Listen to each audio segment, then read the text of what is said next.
All right, we're live. Oh, hey, we We are we live. we've scheduled it. We are here, and for the next hour and 30 minutes, we will go county by county. We will go vote by vote, and we will figure out if the public thinks Christian McCaffrey's actually going to play in Week 10 or not, because Exactly. that's We'll have it truly mapped out for you. yeah. And listen, the early exit polls are really screaming towards he's not going to play. Um, and so, but as we know, exit polls are extremely reliable, and No doubt. No doubt. early polling data never is wrong, Dan. The hamstring Pollsters pull versus the hamstring pulls. So, yeah. the pollsters need raises, honestly. No doubt. No doubt. Entertainment City. Um, yeah, well, it's obviously been a wild 24 hours, but Yes, week 9 was probably one of the craziest weeks in the NFL for the great week season. of football. Obviously we had the trade deadline. A lot of stuff happened there. We have our first firing um, of a head coach that we get to dive into a little bit here. Some key injuries, some players coming back.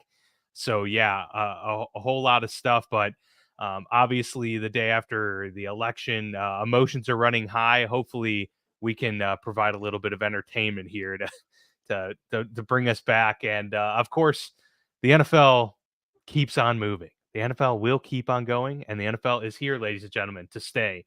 That is one thing that is for sure. So we're going to dive into it. Week 9 recap. Here we go.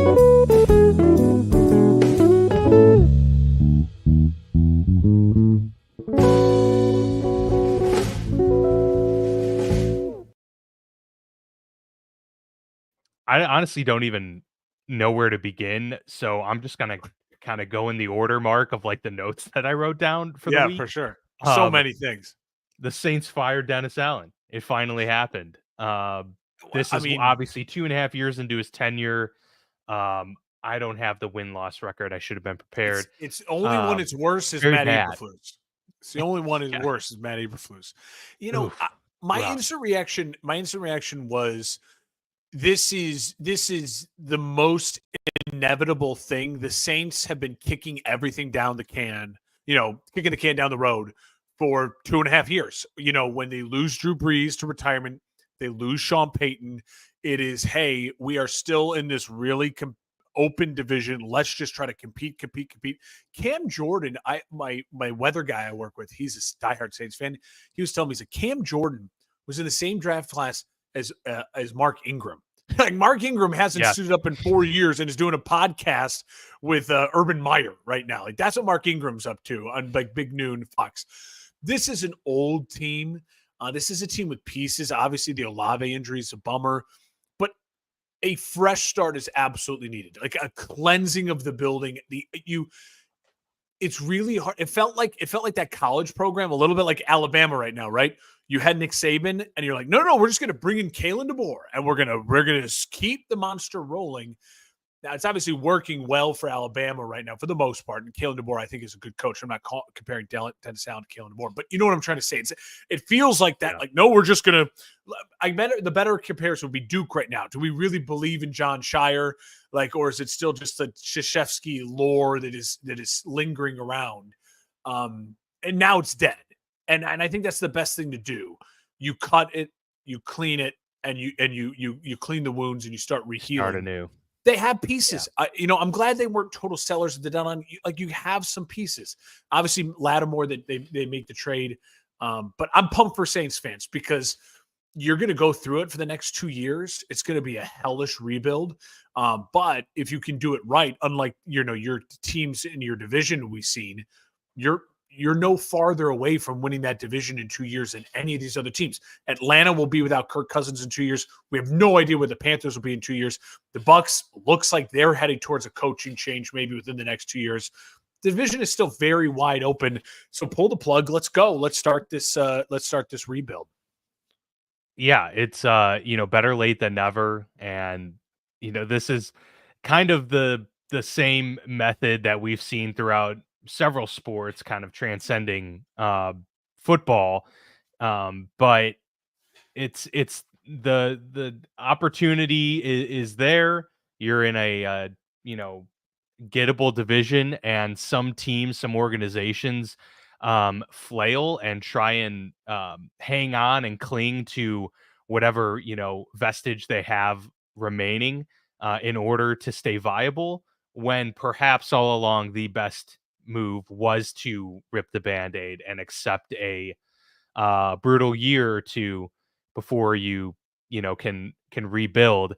Um, this is the NFC South, and I don't necessarily uh, disagree with it. I mean, the Saints were a team when we saw Sean Payton leave and Drew Brees leave that we still felt was the team that uh, could withstand the NFC South, because the Falcons were struggling at that point and starting to fall apart. Obviously, the Tom Brady acquisition in Tampa kind of Threw threw a a, wrench a in wrench in everything. all of that. But you're there with the Panthers. Like, this was a winnable division, and I can understand them thinking, we're only a competent quarterback away from still, being in this thing. But at the end of the day, this wasn't going to be a team that was winning Super Bowls or getting there consistently enough into the playoffs. So this is the move that, as you said, we've been waiting for it, a little bit too late, but it happened. The Dennis Allen hiring in the first place seemed to be misplaced and kind of Yeah. a quick fix type of thing that they Sean were doing Payton flippantly. guy. Yeah. Yeah, yeah. Dan, you know what? And it just The never key, felt right. It never felt yeah. right. And you lose 7 games in a row, you're going to get fired. Like, and you That's lose just what happened. to your division rival, who's arguably the worst team in football over the last 2 years. You're going to get fired. So, like, I think it's very deserved. I'll say this really quickly. I do think Saints fans, I've been hearing, especially because my weatherman is a diehard Saints fan. He's like, the key is though to be really bad next year still though, so they can draft Arch Manning #1 overall the following year, and then continue on the Manning legacy in New He is Orleans. looking pretty good. And He's so looking pretty I good. like that little wrinkle for Saints fans. Dak Prescott has been moved to IR, and the news came out today that he partially tore his hamstring tendon, literally off the bone. So Can't you fix that with money? Can't you just place money on yeah, I that would and it think just gets so. better? Yeah. Um, so it looks like it's going to be Cooper Rush. Um, I don't know about you. I someone someone tweeted out, and it might have been you. Did you tweet out about the starting Trey Lance? Um, I should be tweeting out about that because okay, I feel that way. Give they me they Trey should Lance. they should start Trey Lance. Absolutely. I obviously, but I don't think Jerry will. I don't know if they've made a definitive statement that Cooper Rush is the guy moving forward. I don't think I think Jerry's got to cling to. Well, we've won. What are they, 5-1 with Cooper Rush in Yeah, his well, starts over the last couple of years? They're gonna try and say that they can pull this thing together and still come back and compete. Look, man, if you can find something with Trey Lance, then go for it. The better thing I think is you get to play Trey Lance, and maybe he puts out some tape that you can get like a 5th round pick for him. Um, and you could start fresh, because the ideal scenario in my mind now for the uh, Cowboys is to lose a lot of games, get as high of a draft pick as possible, yeah, they maybe need get capital. compensation from a Trey Lance trade or other trades. Trade some of your guys. I mean, this is another situation where I do think they need to rip it down to the studs outside of maybe hanging on to a CeeDee Lamb, a Jake Ferguson, like a couple of the guys that you can build around. But this team needs a They're total idiots. total They refresh. bought at the deadline. They bought a wide receiver, Yeah, Mingo, for a 4th Jonathan round pick. Mingo. It's Yeah, they're they dumb. They're spent a so dumb. higher price on a less pedigree guy than the other wide receivers that went off the market this year. Jerry Granted, they is were better overall wide receivers and older, but man, you spent a 4th round pick for Jonathan Mingo. What is going on? Jerry's an idiot, dude. He's an idiot. And I do think Cooper Rush is probably getting the nod because if you're McCarthy, you lose to your save his job. job, Yeah, absolutely. like you lose your job when you lose games. So if McCarthy can show, hey, Dak was kind of the problem, and me, you give me a guy to run my system, and we're going to win His games. perspective, no doubt. So that's probably where that comes in. And then it'll be if Cooper Rush starts to stink, right? Like he maybe wins the first game, loses the next 2, Then it's like you go to Trey Lance, because then if you're McCarthy, your next chance to save your job is, look, no, I developed this guy. He was a castaway, and now look, in my system, I developed him, hanging on to the job. You have But something listen, to hang your hat on. the Cowboys are so dead. Jerry Jones is so maybe actually dying. I don't know. It's just bad management. You know how hard it is to be a good general manager in this league? It's excruciating. To be consistent. Yeah, the film you have to grind, the practices you have to attend, the deals you have to be making. Jerry Jones isn't doing 90% of that. And then he goes like, oh, a guy with a name I recognize because he was a good college player. And Jerry loves college football. Mingo. It's like, oh, okay, yeah, I'll give him a fourth rounder. We need someone else. That's so exactly what it is. It's exactly what it is. There's no way Jerry Jones is sitting down watching film and breaking down. I really like how you this wouldn't guy's have Dalvin Cook on your team. You wouldn't have Dalvin Cook on your team if you did, because you would say to yourself, there's so many other running backs out there that are the Bears gave away Khalil Herbert for a 7th round pick because he was buried in the depth chart and they got something back for him. You don't think the Cowboys could use a Khalil Herbert right now, like an actual starting caliber running back, or a change of pace guy, like an actual give him the ball 18 times a game? But no, they're like, oh, Dalvin Cook off the practice squad after being irrelevant for the last 2 years. They're a poorly run franchise, and they are really good at being flashy. They're top heavy with a couple stars. And now that, one of them is injured and the highest paid guy is injured, the season's over. I mean, most of the consensus is that this is a minimum 6-week absence. I know the team and others are reporting 4-week, but everything I'm seeing is saying this is definitely 6 weeks, which obviously at that point it's just end the season. They'd have to go you're not going to come back at the end of the year. Below 500. And Mark, they have the Eagles, the Texans, the Commanders on the horizon now. And then it doesn't get easier after that because they have matchups against the Bengals and the Eagles again and the Bucks. The Commanders at the end of the year. This is brutal. I really think the Cowboys, who are 3-5 right now, we could very well be talking about a 6-11, 7 or a 5-win team. Yeah. Which is that's a good case for Dallas. It's just, it's not a good case for McCarthy. It's not a good case for Jerry. It's not a good case for the front-facing individuals of the team, or for Dak for that matter. But it's good for the health of the franchise and for the fan base. But so be it. That is where another injury for Dak. 3 losses in a row too. So I'll just say Dak is a guy who misses large chunks of seasons. I mean, we've seen this before. And whether it was the horrible ankle injury, he missed time. What was it? A hand, or when the last time Cooper Rush played, that's right. Dak's a guy who every other year is going to miss a chunk of the season. It's been his MO pretty much so far. And here we go again. That's for sure. Christian McCaffrey has been in practice this week. That opened the 21-day window for them to activate him. That hasn't happened yet. I know Kyle Shanahan came out and said that he's practiced in a limited capacity this week so far, and that he's had no pain, but they haven't announced whether or not he's going to play this upcoming Sunday. This is obviously good for multiple reasons, but really the 49ers getting reinforcements in the fashion of their best player, that's pretty good for the 49ers. If I were a fan, I wouldn't want him to play this upcoming Sunday. I would say let's give it another week. Let's hang tight. The NFC West is very much gettable. They do play on the road at the Buccaneers, but the Buccaneers are waning and having issues right now. Beat up.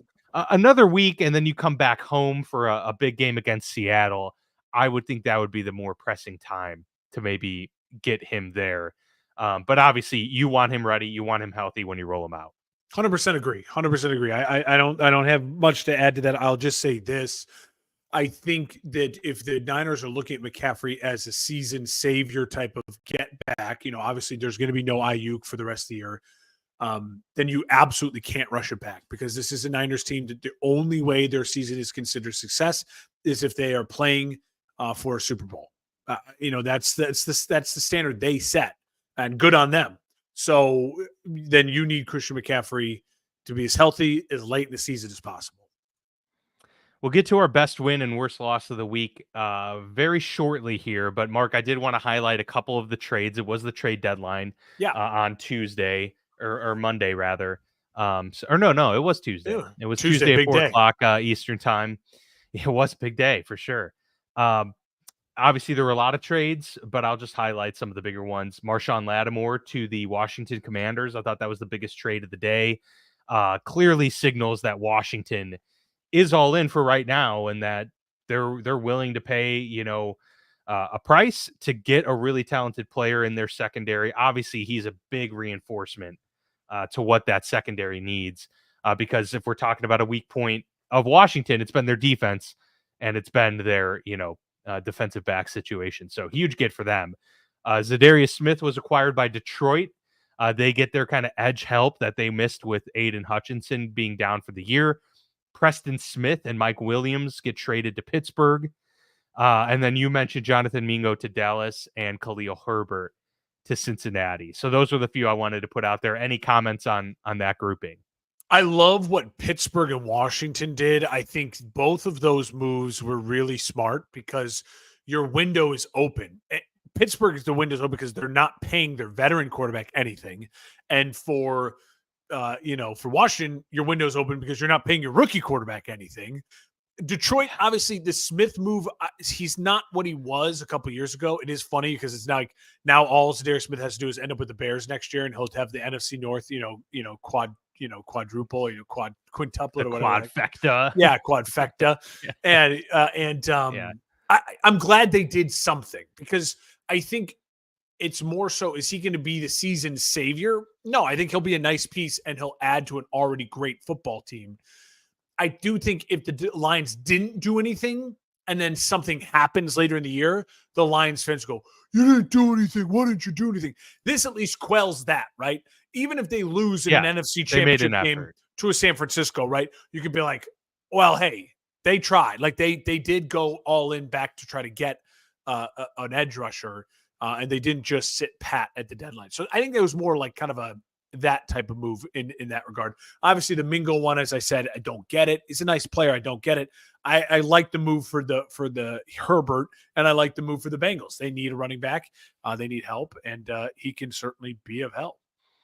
Yeah, I'll just touch on the Steelers real quick. I mean, I don't think Mike Williams is going to move the needle very much, but this was a wide receiver room that desperately needed help. I think the price was a bit rich, 5th-round pick, but that's what happens when you get a deadline trade completed.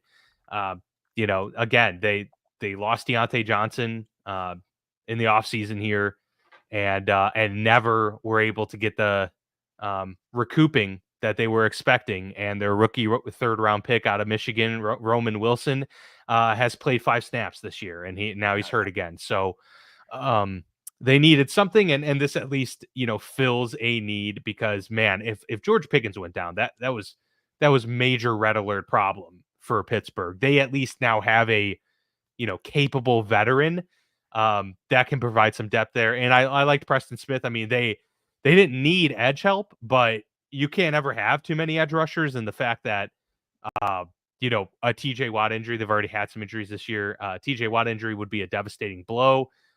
They at least get some help there. So I thought it was nothing that cost a lot. It was nothing crazy. But I liked it because it at least showed that they're building those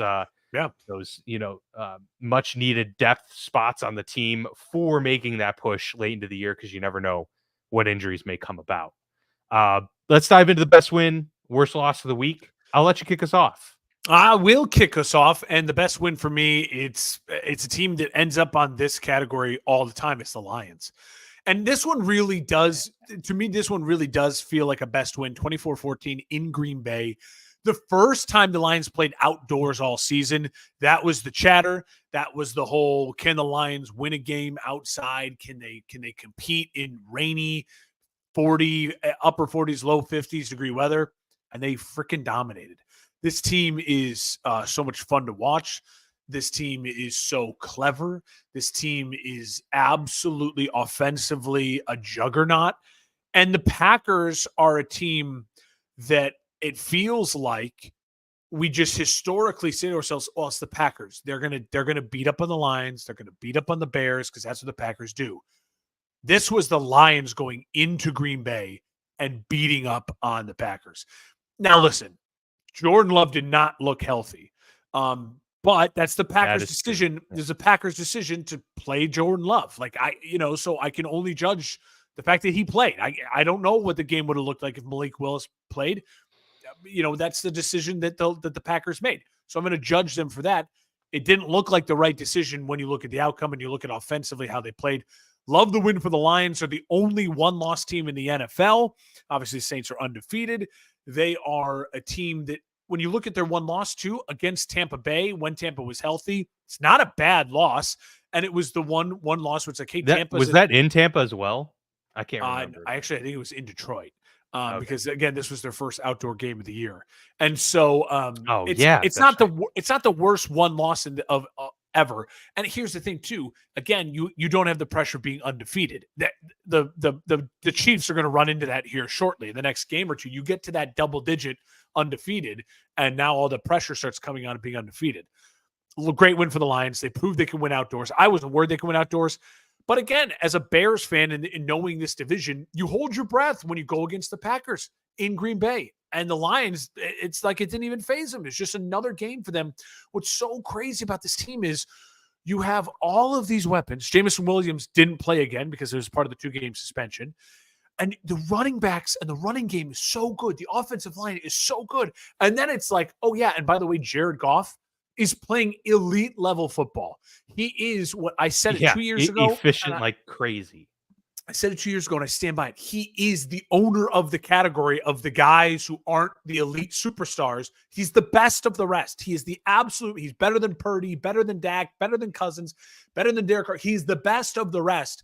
And when he's that sharp, and he's got so many weapons, and the offensive scheme is so good, Lions. This is a great win. This is really funny. So that was their first road or outdoor game. They go on the road to Chicago December 22nd. Between them, they still have 2 more away games. And both of those games are also in domes.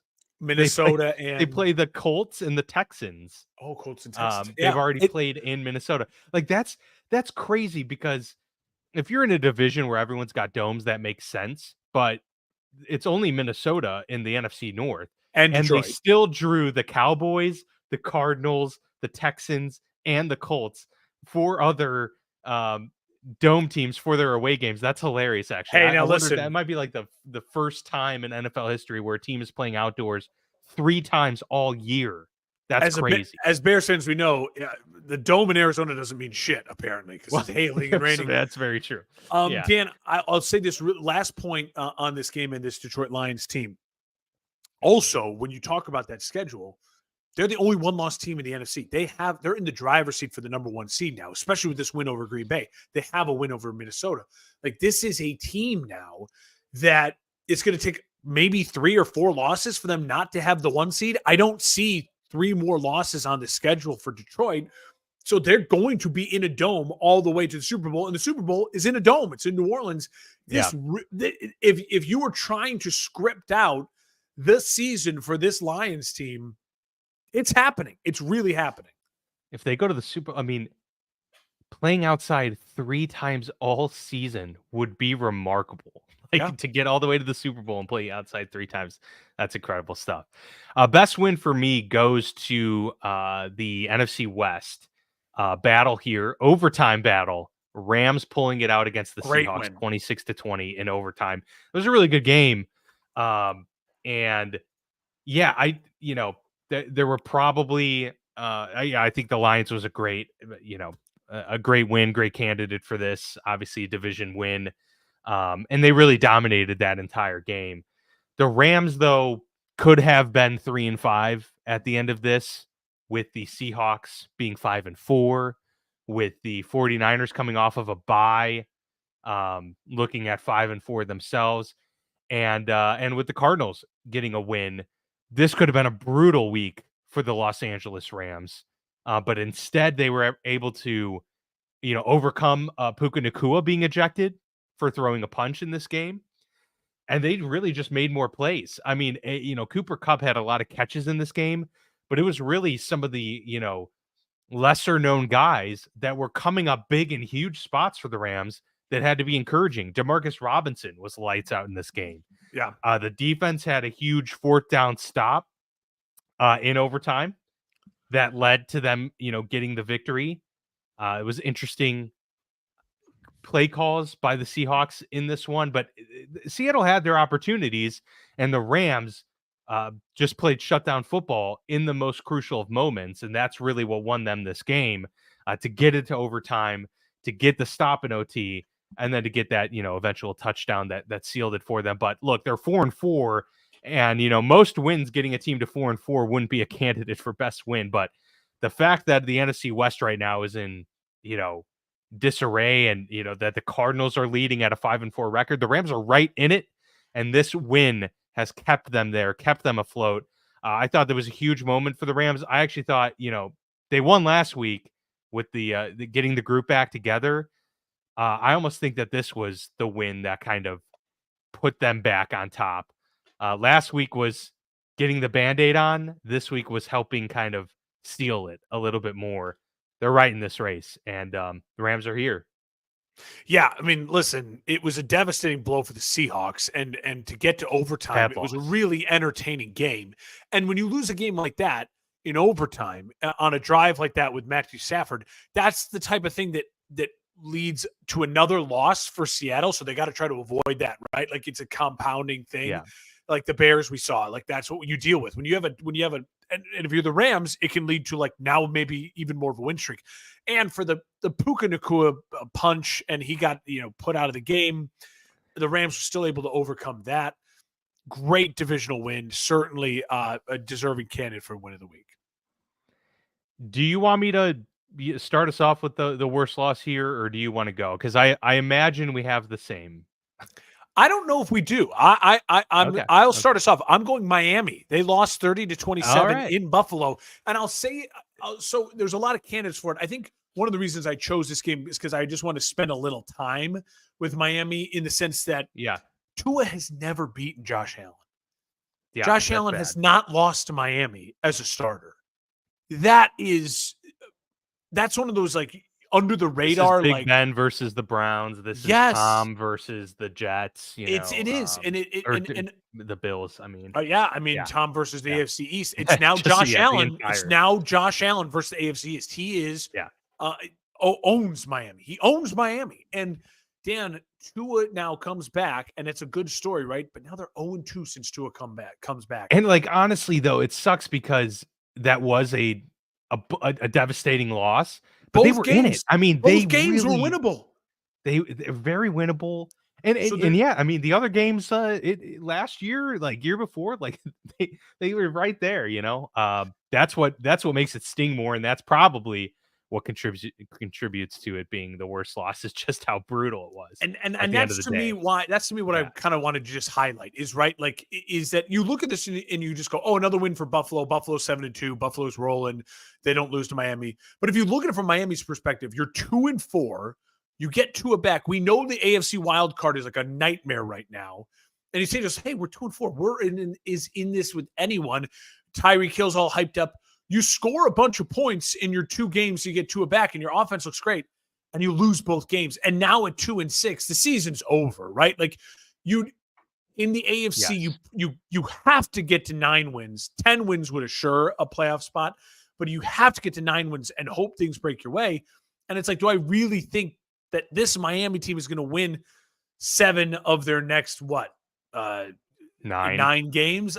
I don't. I just don't. So the season's now over, and now it's like, can you play spoiler? Like that's what you're hoping for with Miami. Yeah, and I mean, going 7-2 only gets them to 9-8. They're not even guaranteed a wild card spot. I think 9-8 will be probably the 7th seed in the AFC, but probably nonetheless, I mean, man, you have to be near perfect to even have a chance, and it's pretty grim.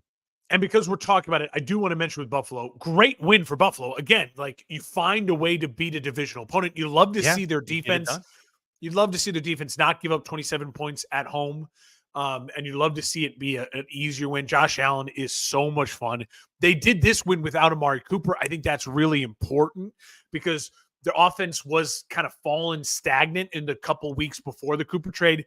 2 weeks post Cooper trade, they look good, and then Cooper's out with an injury, and their offense still is rolling. So whatever that injection of life with Cooper into the offense, it kept going even without him there. So that means when he gets back in, it's going to keep rolling as well. Him and Shakir are on a different level right now, just like understanding where they need to be and how they fit in this offense. Buffalo, to me, feels like probably the second best team in the AFC right now. I know Baltimore fans, and I know Baltimore beat Buffalo, but again, seasons evolve, things change, and I think the Amari Cooper trade is a huge part of that. Yeah, no, I mean the Bills are humming 7-2. They very much can be. There's been a lot of discourse about who is the contender to defeat the Chiefs, or just who's the threat to the Chiefs this year. And the Bills haven't been a part of those conversations as much, which is bizarre to me. They're 7-2.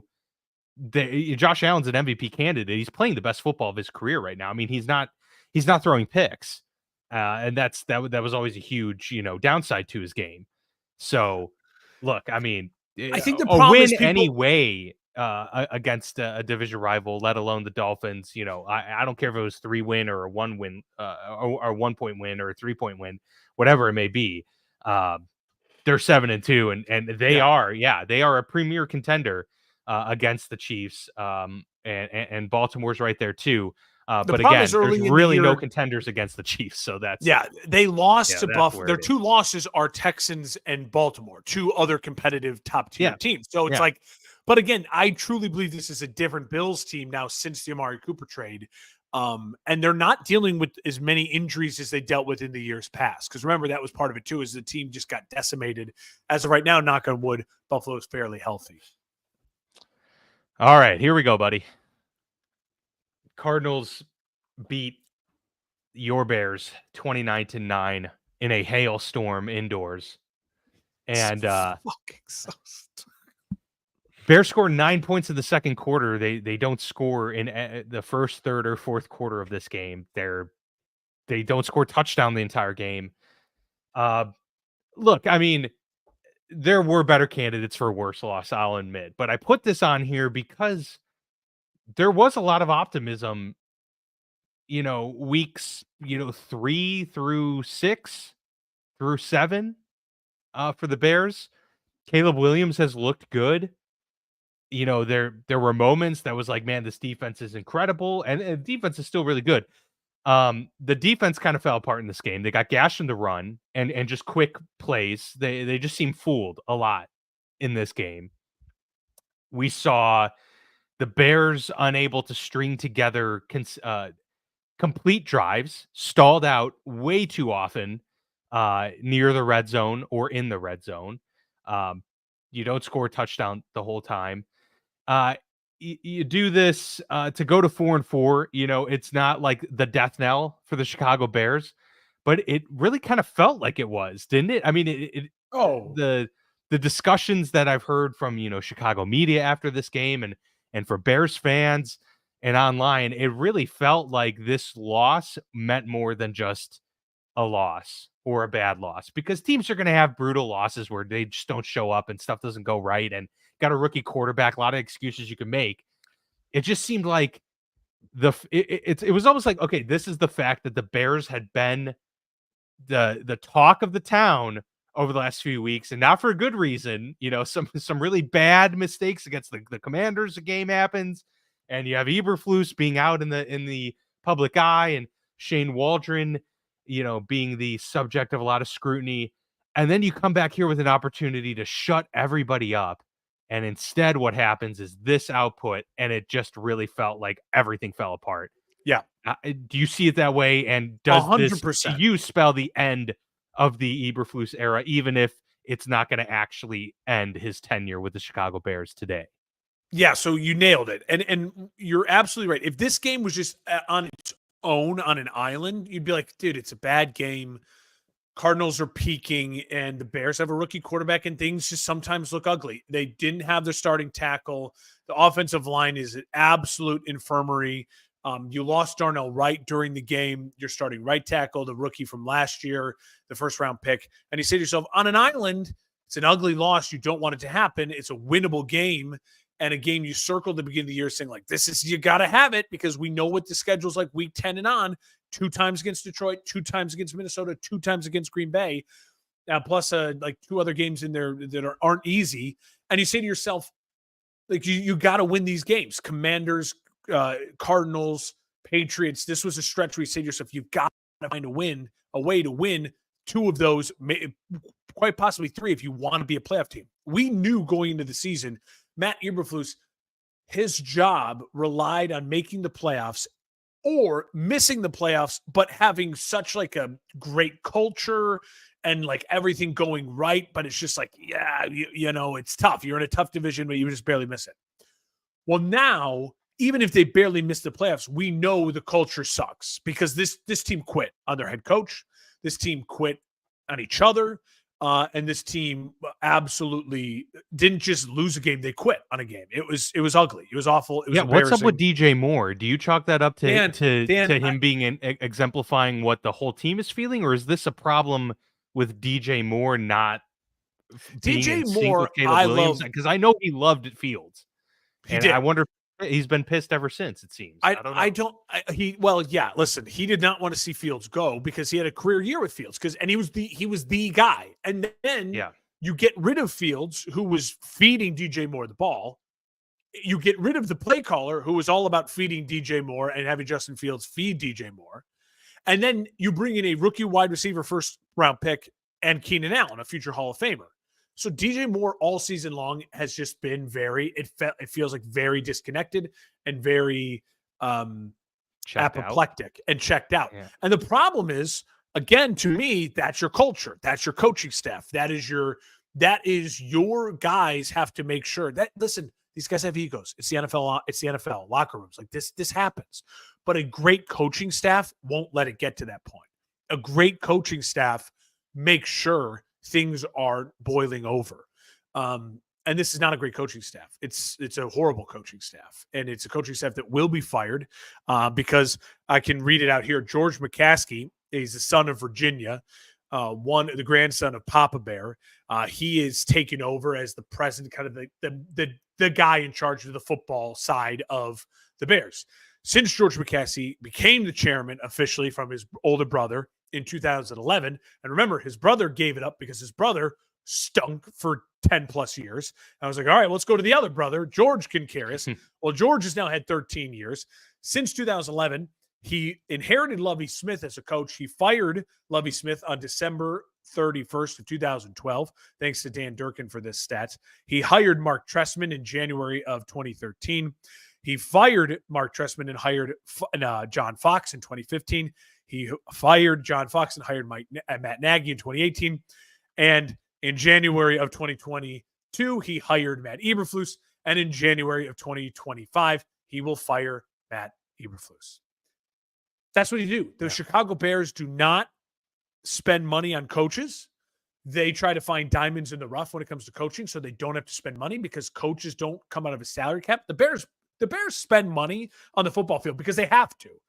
And they know it sells jerseys and all this other stuff that benefits them on the back end. They have to spend the money. The NFL builds it into their budget. It's a salary cap. They have to do it. The Bears spend money. They're not the Bengals in that way, right? But where the Bears don't spend money is off the freaking field on coaching staff and all this other stuff, training staffs. And this adds up. It's a poorly run organization. When you're an organization that makes decisions like that, this is what happens. Dan, this game was a quit. How do I know it's a quit?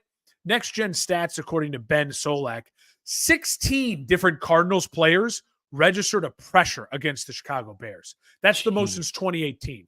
And this is a Cardinals defense that came in with only a 26.6% pressure rate.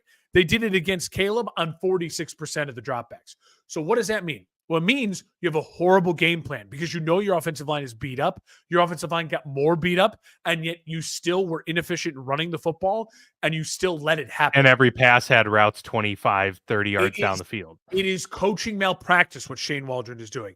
Dan, The offense that is loaded with Keenan Allen, DJ Moore, Rome Odunze, Cole Kmet. They scored no touchdowns against the 24th ranked defense in the league going into that game. Matt Eberflus is now officially 0-18 in Sunday road games. He has that is incredible. He has three road wins, Thursday Night Football and Monday Night Football, and they were against quarterbacks Bailey Zappi, Sam Howell, and Joshua Dobbs. It's pencil in a loss. If they're on the road, it's a loss. And finally, Caleb Williams is now officially on pace to be sacked 62 times. That would be tied for sixth most in NFL history. So, listen, I said it last week. I mean, they're not going to fire Flus, so I'll keep tweeting fire Flus because they need to know that he needs to be fired. But again, we're in the same mess as we're always in because the Chicago Bears are a poorly run organization. The thing that pisses me off, and I think this is the hard thing, right? People were like, dude, you chose the wrong guy, Jaden Daniels. Jaden Daniels would be 4-4. Things would be a mess. And him and Matt Eberflus, it would all be a disaster. Drake May would be 4-4. He'd be inaccurate. Things would be a mess. And Matt Eberflus would be a disaster. Bo Nix, insert name here, J.J. McCarthy. It doesn't matter. It's just you're going to have another quarterback starting year 2 with a different coach. With a different coach and a different coordinator. Third rookie quarterback in a row the Bears have done that with. It's organizational malpractice. It's no wonder why the national media, the people like Mike Greenberg and the people like Dan Orlovsky are screaming their heads off bloody murder. It's the reason why Chicago media screams their heads off bloody murder. And you hope that eventually it rings true with George McCaskey. They were scared. They did not want to hire Jim Harbaugh. They have not gone for a big name, confident head coach that carries weight since Mike Ditka because they realized when Mike Ditka was in charge, they had no control. And that's a good fucking thing. I'm not saying he should be the coach GM. I don't want Bill Belichick. I don't want to coach GM. I want my GM to GM. I want my coach to coach. But your coach should run the fucking team. He should be the pinnacle. Look at what Sean Payton's done in Denver. Look at what Andy Reid does in Kansas City. Look at what the Harbaugh brothers do. Look at what Mike Tomlin does. He made the decision for Russell Wilson. These are men who say, I'm in charge here. The only defensive coach I would even consider at this point would be Mike Vrabel, because at least he would come in and be like, I'm the fucking man in this room. Sit your ass down, George McCaskey. I'll handle my team. That's where I'm at as far as that goes. Now, I'll say this about Caleb. The thing that bums me out. I still am a believer in Caleb. I can't wait for him to get Ben Johnson next year. I'm all in. Him and Rome Odunze are also finding their connection. Yeah, really good connection. It was a good game for Rome. That's what matters. Which the announcer kept saying, Odunze. That was a weird. So bad. It was a weird Odunze. And also Keenan Allen. Listen, I think I'm more critical of Keenan Allen right now. 10 targets, 4 catches. At least when they target DJ Moore, he catches the ball. Now, he also seems very pissed off at every route he runs. Like, why the fuck am I running these routes? And he probably has every right to do that because, again, if you watch Dan Orlovsky's breakdown, I was tagged in on Twitter by our guy Tyler. It's embarrassing. I mean, the concepts are embarrassing, Dan. It's malpractice. And when you have an offensive line that bad, it clearly just goes to show these coaching staff has no idea what they're doing. I need to finish this point. I keep going to rants. The bummer is, in my opinion, right now through week 9, I truly believed that Caleb Williams had enough Andrew Luck in him, in the sense it's like, no, this guy's special enough to kind of overcome the bullshit. And we've seen it in moments. Yeah. And he still has the rest of the year to prove that, right? He could shock the world. And maybe a fire gets lit under his ass and he goes off. But right now, it seems as though even he is, as talented as he is once again being swallowed by the bottomless pit that is Hallis Hall and the Chicago Bears as far as offensive football goes. And it all starts with the McCaskies and it trickles down. And a great win for Arizona. Arizona came ready to play. They crushed on defense. They knew exactly how to attack. They outcoached the Chicago Bears. Rich Gannon, pew, pew, pew. He outcoached Matt Eberflus. Jonathan Gannon, yeah. Jonathan Gannon. Rich Gannon did throw did throw the pew, pew, pews. He did. And Gannon outcoached Eberflus. And Gannon's a guy who we thought was a joke last year. And so, again, it is embarrassing. I crave the day I get to go into a game and be like, I think I have a coaching edge, because that never happens. That hasn't happened since I had Lovie Smith. Yeah, no, that's very true. And went 10-6 in his final season as well. Yeah, by the way, the Bears have the 49ers and Seattle as Yeah. their other So, other yeah, teams on that 2 against Green slate. Bay, 2 So against Detroit, 2 against Minnesota, and then, oh, don't worry, you have Seattle, who can yeah, score with anyone, and the fucking Niners, who will be yeah. healthy. Who will have Christian McCaffrey back at that point? Yeah, And that's good luck. Good yeah, luck. I mean, yeah. the Bears right now, they'll be lucky if they get to 7 wins. Well, we haven't. We've covered a lot of games through our best wins, worst loss. We've covered games in our trade talks and different stuff like that. So we actually haven't gotten to the Thursday night game, which was the Jets beating the Texans 21-13. Probably the surprise of the week in many regards. I do think, and I reflected this in my rankings. You can go check out the our individual rankings on the show here, as well as the entirety of the For Frequency Sake podcast network over there on For Frequency Sake, Facebook, Twitter, YouTube, all of that good stuff. The rankings there, I dropped the Texans in it because I'm starting to get a little concerned about Houston. I'm not going to lie. Like, I think I'm not saying we're seeing a sophomore slump from CJ Stroud. I don't think that's necessarily the case. I still, he's still super talented and he's still good. They've been obviously decimated by injury in some key areas, and that's a problem.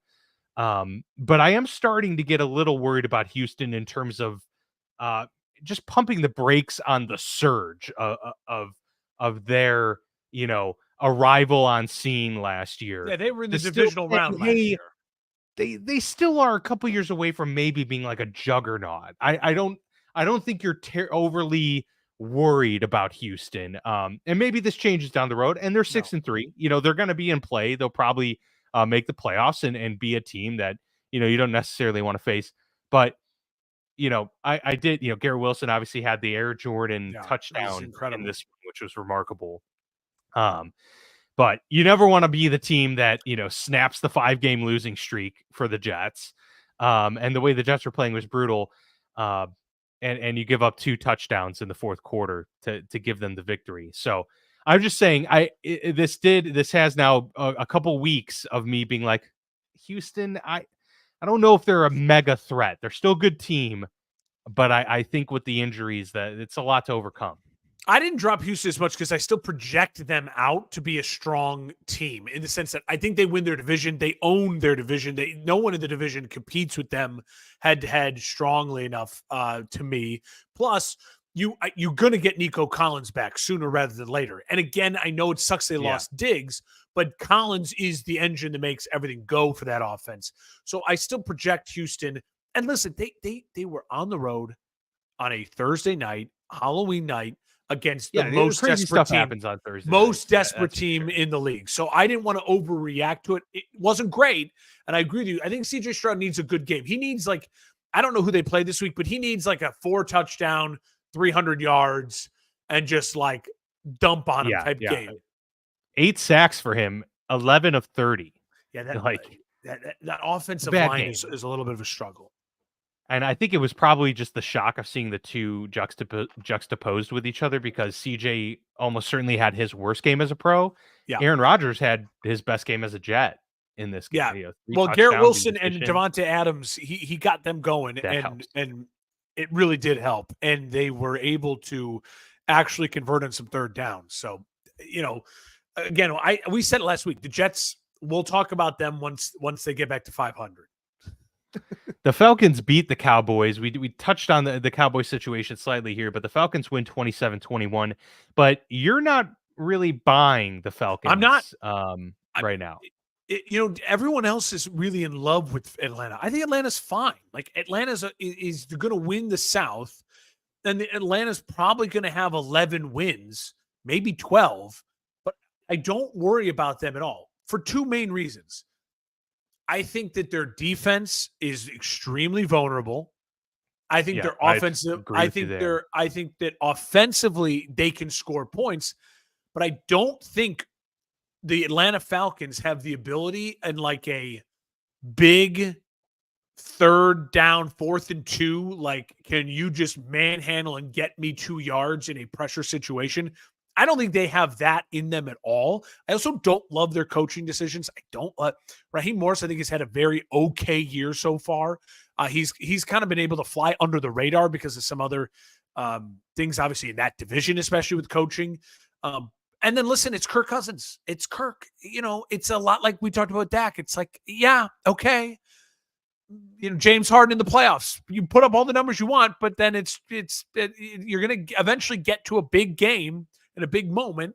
And I'm not worried about Atlanta at all. Atlanta to me feels like the team that in wild card weekend is playing at home and loses. Yeah. Yeah. No, I mean, I think that's fair. And And another a win thing too against is a when Dallas team that's not impressive doesn't impress me, right? You're at home against a Dallas team that's not great. I'm not like, boom, oh, that's a pop win. It's a good win, but I'm not. I didn't want to overreact to it. yeah, no, I think that's more than fair. And honestly, I mean, Who have they been? the teams that they've lost to, Pittsburgh and Good Kansas team. City are Good among team. the better teams in the league in pressuring the quarterback. Um, the other teams that they've played, whether it be They've beaten a lot of Carolina nothing. or Tampa, there's a lot of these teams that really aren't great at getting after the New quarterback. Orleans. Yeah.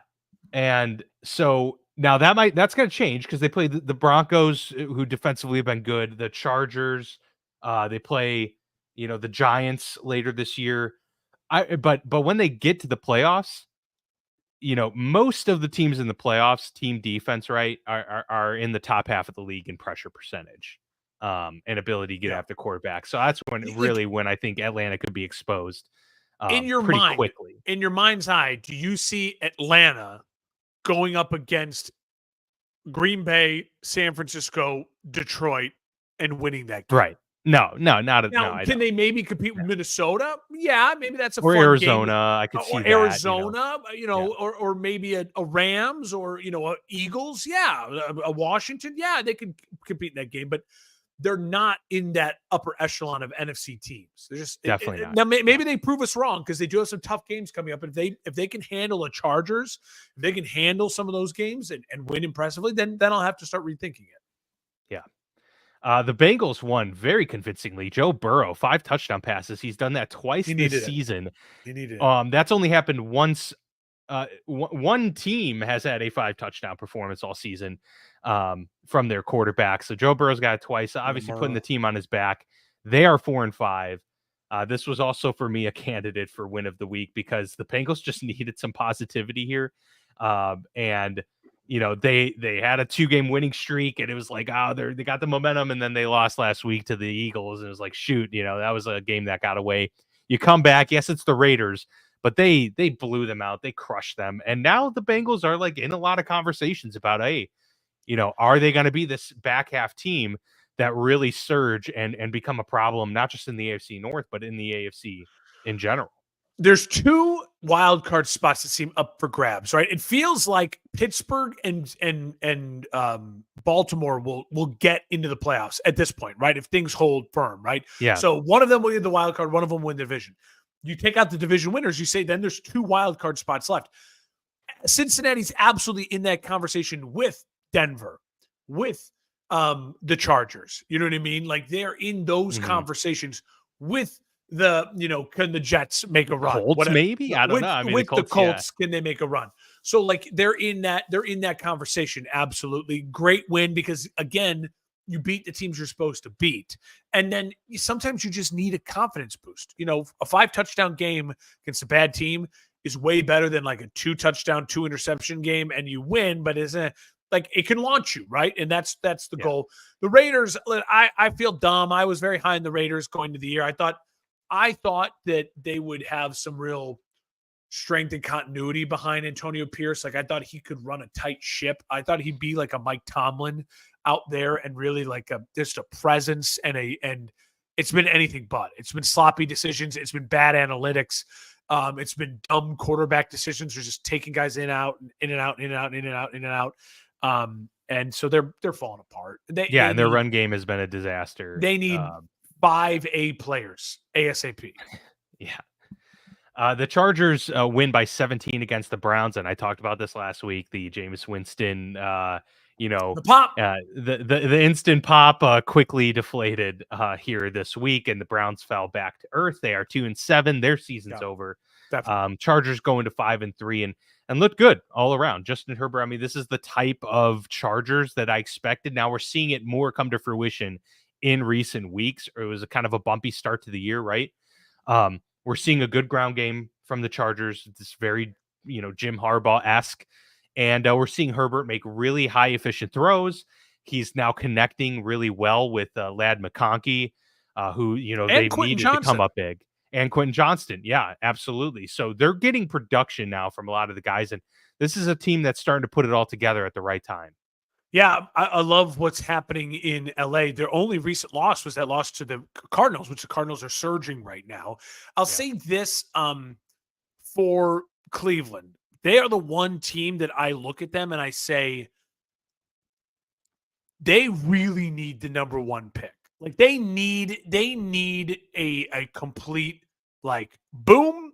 Like now we just throw our Deshaun Watson jerseys away and it's so obvious we're all in on this guy, whoever that guy they ended up being. I think other teams, obviously, Carolina, there's some teams, the Raiders could also use a quarterback, but it just feels like Cleveland's in this. You have such a great coach. You have really good pieces. You have a fan base and a culture that wants to win, that cares, that gives a shit. And it just, nothing is the juju is so bad in Cleveland right now. And they just need that to be turned around. Jameis it's classic Jameis. The dude just is so much fun to watch. At least they're going to be entertaining for the rest of the year. And for the Chargers, I love what Jim has done. I'm so mad that Jim Harbaugh is not my head coach. They have an identity. They play with a purpose and a passion, and they are going to be the team that I personally think if you're the division winner who doesn't get the bye, you're staring down the Chargers coming to your house on the wildcard weekend. You're going, fuck. Even if we win this game, we're going to leave this game bruised and beat up and a step slower for the next game because that's the way the Chargers are playing right now. We're starting to see things kind of come together from a global, bird's eye view of the NFL 2024 season right now. And that is, two-win some teams everywhere. Slowly. Yeah. Well, exactly. That was my point was, we've seen some teams at the very top kind of pulling away and that's the, cream of the crop up there.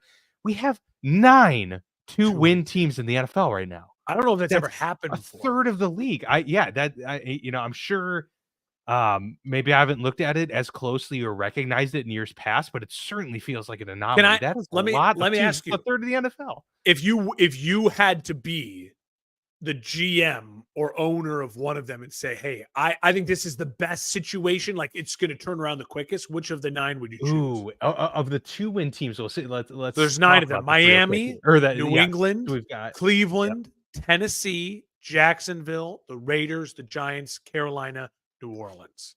Well, my instant thought would be to say Miami because they've got a lot of weapons.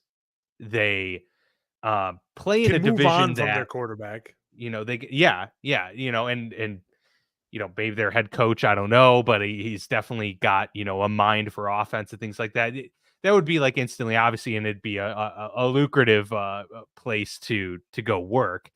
But really, I mean, I think if I think about it with taking a lot into account, it's probably Tennessee because they play in a very gettable division. And there's still the infrastructure in place for this team to not, be the worst, So they have a great defense and they have capital and they have a great offensive line. I'm with you. I think Tennessee is probably the answer because if you're first of you're unassuming. You're not in New York where the pressure's on. You're not in New England where the pressure's on. Miami. But I would love to have Trevor Lawrence. But yes, but if I'm in Tennessee, I can get a rookie quarterback and a rookie deal. Yeah, exactly. I do. I think Tennessee, Cleveland, it sucks. Your division is just still so good over the next couple of years. The Giants now, and you have no money. You can't make moves. The Giants want to be a GM there. New Orleans is in cap hell. The Giants, the Raiders, again, the division is too good. The Giants, the division is getting too good, and you have the pressure being in New York. Carolina's a shit show. Jacksonville, Tennessee are probably the options. Maybe I would say Cleveland, maybe third, a little over Miami, in my opinion, just because I love Stefanski. I really do believe in Stefanski. Yeah, me And too. Me they too. have defensive talent where if you just get a guy in there, you feel like, hey, we can start competing quicker.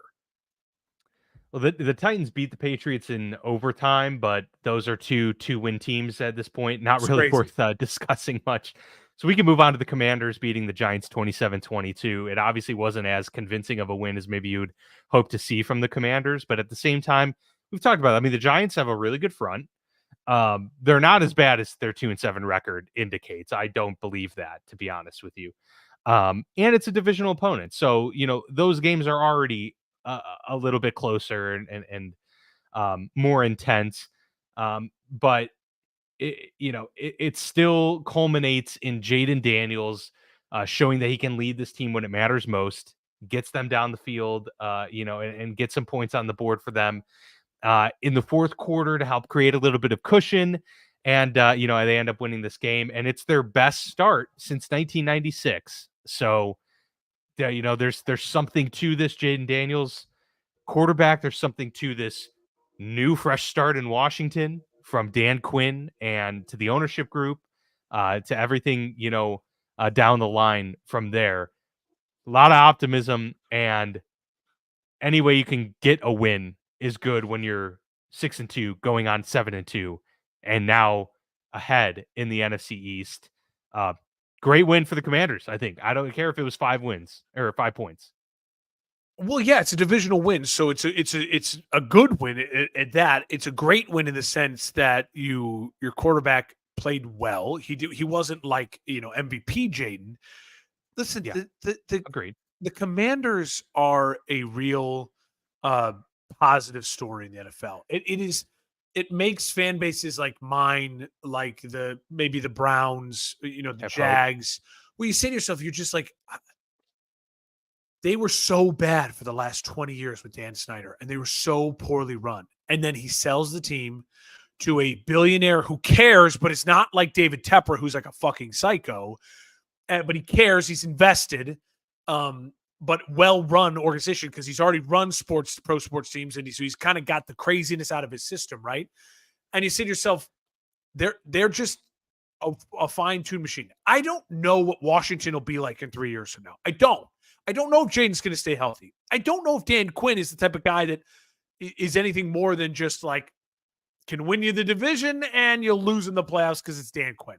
I don't know if then, Cliff Kingsbury gets another head coaching job and this offense falls apart. There's a lot of unknown, but Yeah, that's a good point. Yeah, because it's a really great story. And they are probably, to me, right in the second group of the NFC teams. I think in the NFC team, it's like the Lions in a category of their own. And then it's like Niners, Commanders, Packers. Like, it's like, all right, I can put them in that realm. Mhm. I can see Jaden Daniels going to Green Bay and pulling a Michael Vick like back in the day against Brett Favre and pulling off a crazy, stunning win. And it's like, shit. And it looks like they can win their division. They have a winnable schedule coming on up. And if you stay ahead of Philly, you win your division, make them come to you and that horrible field. For the Giants, again, I think just another week of like, it's not Daboll. Please, for the love of God, if you're a Giants fan, don't be dumb and get rid of Daboll. If they do, I've as a Bears fan, I would hire Daboll in a minute. If you couldn't get Ben Johnson, he'd be right at the top of my list. And so maybe I should be rooting for them to fire him. Yeah, the Giants they're just devoid of a playmaker at the most important position. The Panthers get their first win in a while, 23-22 over the Saints. Saints on that 7-game losing streak, as you mentioned earlier. Obviously, their head coach then gets fired. Pretty wild, pretty rough to lose to the Carolina Panthers these days. It was almost my win of the week. Yeah. It was my second choice for win of the week because, really? Again, when else do you get the chance to put the Panthers as a win? Well, that's very true. So that was going to be my talking point. And I'll say this, like, at this point in time, it's the Bryce Young story is so sad.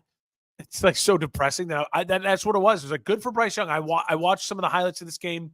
I saw it like in the red zone, throughout the day on Sunday, like pop up. Oh, okay, listen, they might win a game. Yeah, that's good for them. Like that's at this point in time what you feel.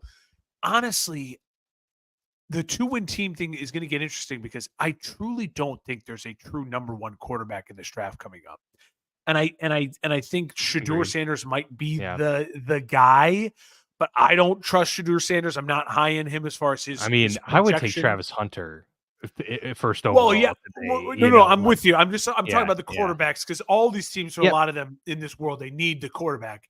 So winning a couple games here might not be the worst thing in the world to get you to where it's like, oh, well, we're at the 5th pick, so we're going to take a great offensive lineman or the best pass rusher.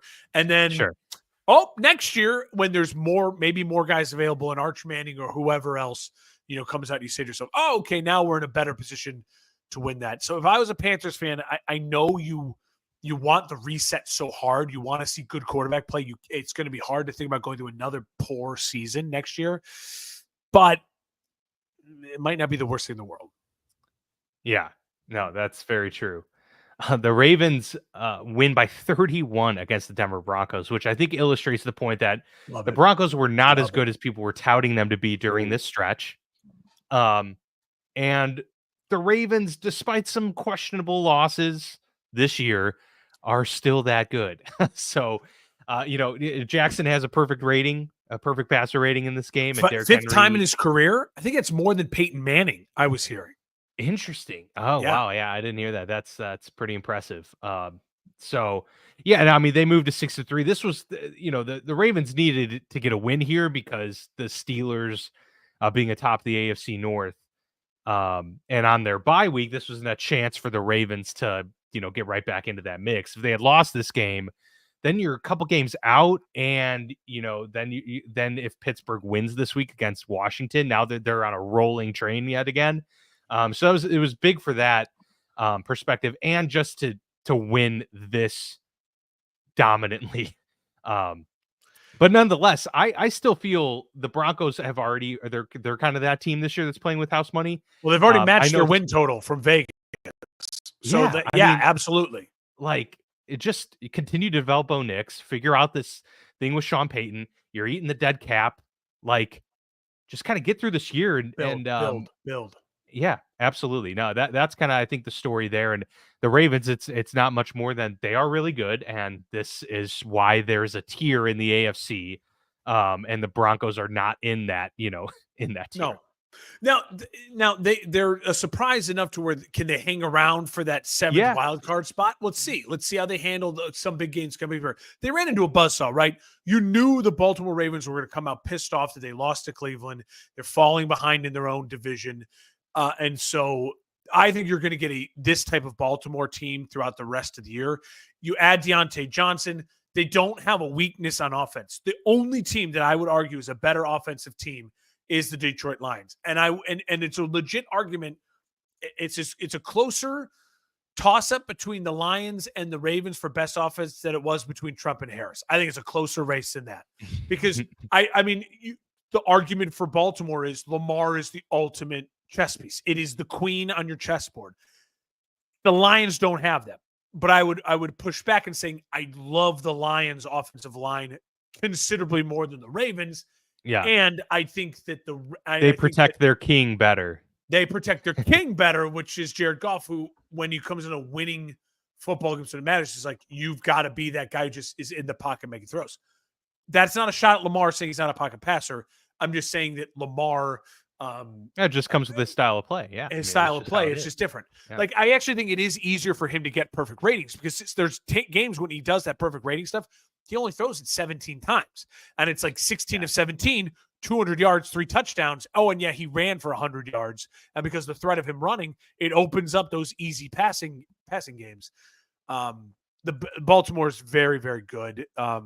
Right now, I still have them as probably the 3rd best team in the AFC, though, right behind Buffalo. Yeah. The Eagles, how about it? Started 2-2 on the season. They've won 4 in a row. They're 6-2, looking good. They win 28-23 over the Jacksonville Jaguars, who again lose. Like, man, they've lost some heartbreakers over the last 4 years. It feels like, and this was another brutal one. My takeaway, Mark, from the Jags, and then I'll toss it to you here. real quick, and I don't want to spend too much time on the Jags because we talked about them a lot, but it's constantly being repeated. They fumbled the first punt of the game. Yeah. Like poor fundamental play. I mean, this is like to where it's really becoming a pattern with the organization that they just play poor fundamental football and they make mistakes in the worst possible moments in games, whether it's receivers dropping the ball or Yeah. crazy fluky stuff happening. There comes a point when too many random events are happening to where it's not so much a coincidence. It's a root of the problem for this team, and I gotta say, man, Trevor Lawrence, he's becoming a problem and a liability in a lot of these situations because end of the game, gotta have it moment. He And doesn't do it. he throws a terrible one-on-one 50-50 shot in the end zone to your running back. It's Like, not good. what are these decisions we're making It's here? not good. And he overthrows him to even at that point, and it ends up being a pick and game over. Like they had a chance, and that one's on Trevor. Oh yeah. I don't know, man. It was just Dan, that was brutal for them, but really good for the Eagles. I don't want to take away from that. Like 4 in a row, they are humming. They're getting stuff together. well, and their They could coach have tried lost to this give it game, and then it away. would have been That bad. coach, I mean, listen, Sirianni, it's crazy. So This it's guy's so on a funny roller is that coaster. Usually Yeah. when you have bad coaching, you get a Jags or Chicago Bears, right? Where things just, Mhm. but they have so much freaking They talent cascade. that, Yeah. that it's almost like they're just carrying their bad coach along. Like the biggest detriment to the Eagles is Nick Sirianni right now, like making bad decisions. That field goal, it nets you nothing. You end Yeah. the game, go for it. And so it's just a poor decision making. Trevor, listen, with the Jags need their first overall head coach back. They need Tom Coughlin. They need a guy like Tom Coughlin. They need a militaristic discipline. I'm with you 100%. Like they need a Mike Vrabel. They need a Bill Belichick. They need to Absolutely. convince Yeah. someone to get in there and say, I don't It's care not that discipline. I don't care that what the name of the front of the jersey is. I know this organization has this history. We are going to be they need a Jim Harbaugh. You need to find your kingmaker as far as we are going to have an They identity. need a culture setter. Yeah. Yes, and that identity is we are going to play sound football. And then you hope to build off it from there. The Bears need that. Listen, bad organizations need that. It's just what it is. They're one of the rare organizations where I would say getting a defensive coach, like you said, like a Vrabel or something, is one I would advocate for. I would still advocate for an offensive coach if you could find them, but that's a place where they could benefit from like a stern, quality defensive coach. Robert Saleh could probably have success in Jacksonville. Yeah, I mean, you just need someone who will have every single detail figured out. And Mike Vrabel's that guy. We know he out coached Belichick in that game where he knows Vrabel's is a giant student of the game. And Vrabel would probably love to go back in the division and stick it to Tennessee I think even better. I think so. Yeah, listen, the Eagles are going to be. Do you think they'll fire Doug? Oh, they have to. Yeah, they have to. They have to. I would think so too. I don't know if Shad Khan is almost wanting to, for the sake of they paid Trevor and to try and keep continuity because they've been talk about a team that's been constantly. Yeah, but I mean I agree. You said like how can you watch it and not say we need discipline? We need an organizational shift. We need change. Yeah. So do you buy the Eagles now? I'm buying in. I like the Eagles more than I do the Falcons. Yeah, no, me too. I and like their talent is pretty much the same. Yeah, well, no, I think the Eagles have more talent. The Eagles, I like their quarterback. Saquon, dude. Saquon is and Devontae Smith. Can we talk? I mean, obviously, it's the picture, but that was the coolest play I've ever seen. I've never seen. They have two guys on their team that can, and when you add in A.J. Brown, you have 3 guys on the team that can do things that you're like, what? That doesn't make any sense. So I listen. The Eagles, to me, Jalen Hurts is playing good football in the stretch. That's really important as well. The Eagles, to me, their head coach is their liability, but it seems like they're finding a groove despite that, and that's exciting if you're Philly. Yeah, absolutely. No, I think they got a real chance here to to keep building on this. They play the Cowboys next week, and obviously without Dak, that Gotta seems like a gotta win. surefire win. Must win. Yeah, and then it's Commanders after that. So if they could win these 2 games, then they could be They're in the on driver's top of the NFC East at that point, Yeah. and looking pretty. 2 more games to get to. The Vikings win 21-13 over the Colts. Uh, the Vikings really needed this win because I was starting to worry, and I'm still a little worried just how they played this game. It wasn't great, but they had lost 2 in a row. If that was 3 in a row, we could be talking about a Philadelphia Eagles-esque collapse from last year. Yeah. Just a little bit earlier for the Minnesota Vikings, but I think we both trust their coaching staff a little bit more. And so it was a good bounce back from 2 down weeks, 2 difficult losses, right back in at 6-2. Like, I think at this point we're probably convinced like Minnesota is going to be a playoff team. I loved this game for two reasons. I'm with you. Yeah, Minnesota definitely feels like a playoff team. But the reason I love this game for 2 reasons was the way that Darnold played in the second half. Yeah, That catch, really that good throw to Jordan Addison, the catch from Jordan Addison, that sparked them, and then they rolled from there and scored 3 touchdowns and really were in the driver's seat, and that's really important, right? You could say, hey, we've lost 2 in a row. We come out at home in prime time. Normally, you think Minnesota Vikings in prime time, you think lay an egg, but this is a different Minnesota Vikings team, and they proved that to me in the second half against a defense in Indianapolis that is really stingy. And the other reason I love this game is that we can now take a big, deep breath and have a better understanding of what the Colts are. I think a lot of us thought, oh, okay, they're benching Anthony Richardson. Here we go. Flacco's going to go on a 7-game win streak, and it's going to be just like the Browns last year, and he's going to lead them to the promised land. Not so much. That Vikings defense and floor is tough to play against. So maybe I'm going to wait. I'm going to hold a little bit, but at least I think it totally put a wet blanket on like the buy stock for Indianapolis. And so I think that's probably a good thing. Agreed. Monday night game, Chiefs win in overtime, a thrilling game, 30-24 over Tampa. How do you not go for 2? How do you not go for 2? PSA to anyone playing the Kansas City fucking Chiefs.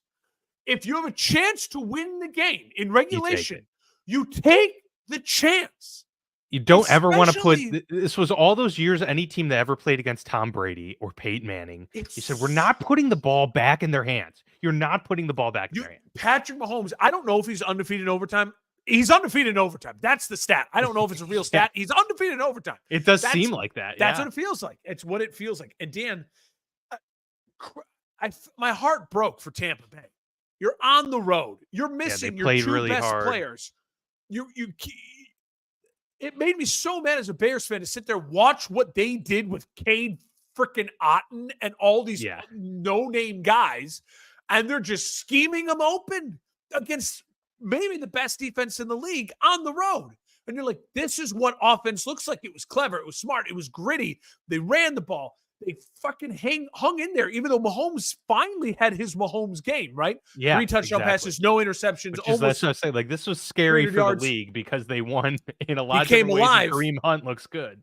Yeah, he came alive. And credit to the Chiefs. Credit to the Chiefs for hanging on and getting that victory. It was a good win for the Chiefs. Not a great win, good win because they should have lost the game because if you're Tampa, you should have gone for 2 and won the freaking game. Loved that game. It was so much fun to watch. Probably my favorite game of the weekend when I think about it, looking back on it all. I'm not dead on Tampa. Tampa can be a wild card team in the NFC. Tampa can be the team in the NFC too that feels like shit. We drew the Bucks in round 1 as the division winner. Like, that's not fun because they are fearless. Except if Todd Bowles gets his head out of his ass, I'd love to see Tampa move on from Todd Bowles because it feels like they are just an actual, if their defense actually played well with a defensive head coach, they're not playing well. I agree. And if they have more analytic gutsy play calling, like if you put Dan Campbell on Tampa, they fucking win that game. Because he's an aggressive offensive guy with a culture. Todd Bowles is but I struggle with this one because he's done some impressive things that I didn't think he could do. Well, Now I maybe we need agree, to credit that to but the cap, Baker and it's stuff like that, cap. but He's limited. He's yeah. limited. You're right. You're right. It's very This much this a game John proved he's limited. Fox-esque type of, The game proved he's deal. limited. Yeah. He's the defensive version of Jim Caldwell. A good coach win you 10 games, but they're limited. Like at the end, Jim Caldwell, people were mad Detroit moved off of Jim Caldwell. It eventually led them to the right person for the job. Jim Caldwell, you could have kept winning 9 games, 8, 9, 10 games with Jim Caldwell, but you were never going to break through because eventually you need someone who guys just feel fucking inspired for. And Todd Bowles is the opposite of that. And he's, again, a defensive guy whose defense is letting this team down. And they're being carried by Baker. And then they don't even give Baker the chance to win the goddamn game. Do not go into overtime with the Kansas City Chiefs. Don't do it. You're going to lose. I don't know the stat, but the stat is he's undefeated. Mahomes is undefeated in overtime. Yeah, it's impressive that teams are still, trying to play bold and confident in those moments. We might have to put this we might have to put this episode on x.com because I don't know if I'm spitting facts or not, but that's at least where you can just say whatever you want to say. You can do it. Exactly. A couple other things I forgot to mention that I feel like are noteworthy here for week 9 before we completely wrap up here. I'm interested. My brain Derek Carr. Derek Carr became the first quarterback in NFL history to lose to 31 franchises, which how has there not been a quarterback that's lost to 31 franchises? Because you have to transfer to a new team. And the guys who do that, like a Peyton, and I guess like expansions too. Yeah, and the expansion means is probably because I was like, how did Vinny Testaverde, or Warren Moon, but there weren't 32 teams in the leagues during those times. Yeah, but that's still wild. And they play the Raiders, which is the only team he hasn't lost to, later this year. So he could lose to all 32 break his own record. The crazier stat is Derek Carr through 9 seasons has the most losses of any starting quarterback through 9 seasons. That's also crazy because it didn't feel like that. But he has the record. I think he has the record for seasons 9, 8, and 7. But his brother has the records for seasons like 1 through 6. Yeah, which means what that means is it's an interesting stat because there's real truth behind it. It means you have to be good enough as a quarterback to keep playing, but you have to to have the longevity. You have to also be in a situation where the situation's not right and you're just not good enough to not be in that spot. Were the teams really that bad in Oakland for that long? They did, but it was never Derek's fault. He put up numbers. He was a Pro Bowl quarterback, and he had that 2 playoff years where it's like, the pop years, and then you'd have it was kind of like he's had an almost Eli Manning-like career. But when Eli made the playoffs, he won the Super Bowl the 2 times. Derek's made the playoffs twice, and then they flame out. He got the injury the 1 year, but then the other years, it's like it's just not good. Like for Eli, you look, it's a lot of 7-9, 7-9. Super Bowl 7-9, 7-9, Super Bowl 7-9, 7-9. Exactly. Yeah. No, very true. No, that's interesting. And then also, speaking of the Raiders, they fired 3 offensive staff over this past week, including Mr. Luke Getsy. So I thought you would enjoy that one a little bit. I did feel vindicated by that again, but it just goes to show you the people the Bears organization chooses to put it in the most important positions. It's mind-boggling. It is just such dumb organizational decisions. And I didn't mind Luke Getsy getting another chance as far as just like, maybe it was Justin and not him. But then again, then you see it and you're like, no, he's not good. It's not good play call. Yeah. Yeah, exactly. No, it's just bad. Bad all around. Dan, I think the one thing we have to remember as football fans, and I've thought about this a lot, is that think about in your place of work. If you work in an office, where you're with like, say 15 plus more people, constantly coming in and out, you can name at least 3 or 4 people like that guy's a fucking idiot. Like that dude is dumb as shit, or that guy's not great at their job, but they're okay and they get along. The NFL is an organization. The NFL is like that. There's just plenty of people who have found their way into jobs. Yeah, and you're like, are just either good enough or they're really crap and they're not good. And when you think about how many human beings are in a locker room, when you're in an organization where it's like there's 20 people in your office, that one time that one guy walks in, you're like, oh, shit, I was kind of hoping he was sick today. Sometimes it's all it takes.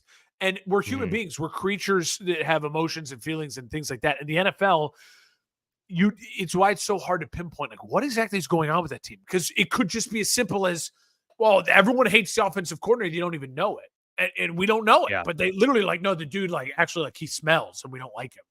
Like, I don't know what it is. But, like, you know what I mean? Like, it's crazy how fragile an NFL season can be based on something maybe as trivial as that. Yeah, no, it's very true. By the way, I'm also excited. I wanted to bring this up on like 2 weeks ago, and we just never got around to it. Monday Night Football between the Bengals and Cowboys, December 9th, is going to be The Simpsons. They're gonna do it, the Simpsons version. I'm actually pretty stoked Disney for it. Plus. Yeah. I'm pretty excited for it. I want to see that, and that'll it'll be a big game for the Bengals. Probably not for the Cowboys, but a big game for the Bengals. Because they did a Toy Story version of this, and they did a Big City Greens version, which I know Big City Greens. Shout out to my stepson, and it's a hilarious little show. And so, the Simpsons version, that'll be funny. It'll be sweet. All right, well, that wraps up. The clips will live on Twitter. It'll be hilarious on Twitter. No doubt. No, I remember the Toy Story one well. It was the Jags versus the Falcons in London. John Robinson put on a sweet. It's how I watched that game, because I didn't have the network at the time, but I had Disney Plus. But you got the Disney Plus, yeah. There you go. I was saying that's a comprehensive Week 9 recap there for you. A lot to get through, trades, all of that stuff. But we'll be back next week with more from Week 10, bringing it to you as we start to narrow this road to the playoffs here in the 2024 NFL season. Be sure to like, subscribe, all of that good stuff. Check out forfantasysakeqc.com for all of the other great shows that we have here on the network. But that will do it for us here. For Mark, I'm Dan, and we'll see y'all here next week.